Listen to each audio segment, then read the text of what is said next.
let's roll our segue wheel for my next story. Realized everything. Okay. Rolling the wheel. It's rolling the wheel. We're rolling the wheel for... Ooh, is that a haiku? That's a haiku. Right? Oh, no, sorry. A limerick. It was a limerick. It was right on the cusp. But it says here that limerick was rolled.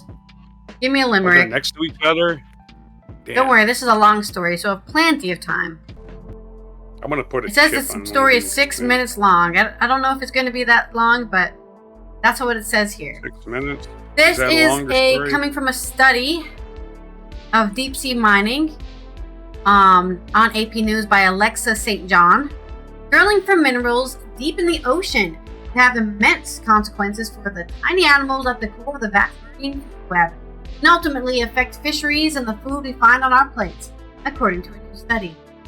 Deep sea mining means drilling to the seafloor for polymetallic nodules loaded with critical minerals including copper, zinc, iron, and more. While not yet commercialized, nations are pursuing deep sea operations amid rising demand for these minerals in electric vehicles and other parts of the energy transition, as well as the technology and military use. The researchers examined water and waste gathered from a deep sea mining trial in 2022. University of Hawaii researchers studied an area of the Pacific Ocean called the Twilight Zone, about 650 to 5,000 feet, 200 to 1,500 meters below sea level. Their peer-reviewed findings, published today on the 6th of November in the Nature Communications Scientific Journal, so if you want to read the whole study, that's where you have to go, say mining waste could affect anything from tiny shrimp, smaller than 0.08 inches or 2 millimeters long, to fish 2 inches or 5 centimeters. That's because after mining companies bring the mineral-rich nodules up to the surface, they have to release the excess seawater, ocean floor dirt, and sediment back into the ocean. That creates a murky plume of particles about the same size as the naturally occurring food particles normally eaten by zooplankton that swim at that depth. That's a little more than half of the zooplankton in the ocean. If those organisms eat the waste particles, what senior study author Brian Popp called junk food, then that affects 60% of the micronecton that eat the zooplankton. So what we're saying here is you put out a giant plume of mining waste, right? You're a little zooplankton, and you're like, ooh, wow, look at all this food, and you start eating it, and then the things that eat you eat that, and then it goes up the chain, okay? And then it's like microplastics, right? We eat little things that have microplastics. Now we have microplastics all in our body. That's what's going to happen to zooplankton. They're going to spread this junk food into the entire food chain. And it's unnourishment. It does not provide any nutrition. It's just sand, really. The undernourishment is a problem because these tiny organisms are the food source up the chain, ultimately affecting commercially important fish such as mahi-mahi and tuna. Surface fish can dive down deep into the water. They feed on organisms down at the depths, said Michael Dowd, study leader, author, and oceanography graduate student. If these organisms down at the depth are no longer present because their food web has collapsed, then that could impact higher food webs. While other research has highlighted the negative environmental impacts from mining of nodules, the focus is often on the sea floor. The study looks at midwater, so this is like actually what happens when you dump your shit back in the ocean. Researchers said more work needs to be done to assess the appropriate quality and depth at which dirty water and sediment from sea mining could be returned to the ocean. But they said returning the excess directly to the ocean floor or at the depths could be just as environmentally disruptive as in the Twilight Zone, only in different ways.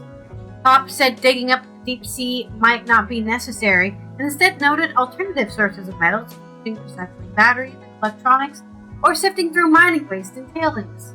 If only a single company in mining in one single spot is not going to affect a huge fishery, it's not going to affect a huge amount of water. But if many companies are mining for many years and outputting a lot of minerals, this is going to spread across the region, Dowd said. The more mining occurs, the more problems will be. It might not be viable to simply halt ocean mining. The International Seabed Authority that governs mineral activity beyond national jurisdiction has already granted several contracts for exploration, not for mining, but looking for places to find mine. Convicted felon Trump has expressed interest in deep-sea mining operations. China has a limited access to the swathe of critical minerals, in which he signed an executive order directing the National Oceanic and Atmospheric Administration to expedite and permit the process for companies to mine the ocean. And in May, the administration said it would consider selling leases to extract minerals off the South Pacific island of American Samoa, which we've already talked about on the show.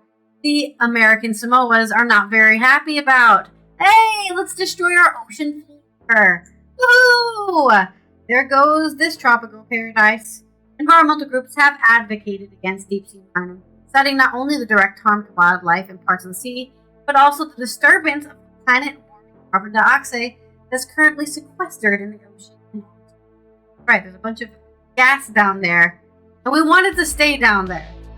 It was well laid out in the study that the impacts could necessarily be the depth that the plume is released, said Cheryl Murdoch, a deep-sea postdoctoral researcher at Arizona State University, who was not involved in the study. The question being, is it worth a few minerals to potentially destroy the ocean and how it functions? Diva Amnon, a marine biologist and doctoral researcher at the University of California, Santa Barbara, praised the research for examining potential consequences. All of this could lead to species illness, species movement, and species death. Depending on the scale of this, that could have a graver repercussions, like species extinction, said Amnon, who wasn't involved in the study but has previously worked with some of the researchers. There's a lot more research that needs to be done to be able to make an informed decision about how to manage this industry. If it does start in a way that will prevent essentially serious harm to the ocean and its ecosystem. There's your story on a study, an actual study saying, hey, we already know it's going to do bad stuff here and here and here, but we found a new thing it's going to probably disrupt, so we probably shouldn't do it. Maybe an option. What are we mining exactly? Looking for rare earth? Is that what copper, zinc, iron? Just it's basically a new way to mine those precious metals that we use for everything. Right? Instead of it us looking under the ground, we're looking in the ocean. I could see if we were going for some kind of rare earth metal that's only like lithium or something. Or, some weird shit like that. But copper, really? Open pit copper. It says copper, iron, zinc, and more. So there's probably lithium might be in there. I don't know. But... Oh, okay. More. I'm checking my element table. I don't see it. Okay. here's your limerick. I work at a mine, and the mine is mine. Below the sea, my mine you will find.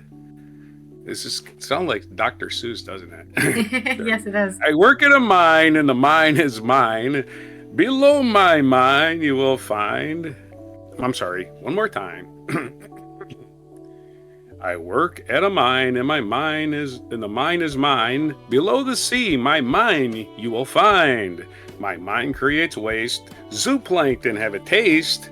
Now my mine that is mine is in decline. That's a good... That did sound like a Dr. Seuss thing. Good one. Good one. The tongue twister. Why you lose my tongue, guy? Yeah, that was really good. That was almost the new Dr. Seuss book about, how they had that one about the trees, and this one's going to be about deep sea mining. They're going to feature that one.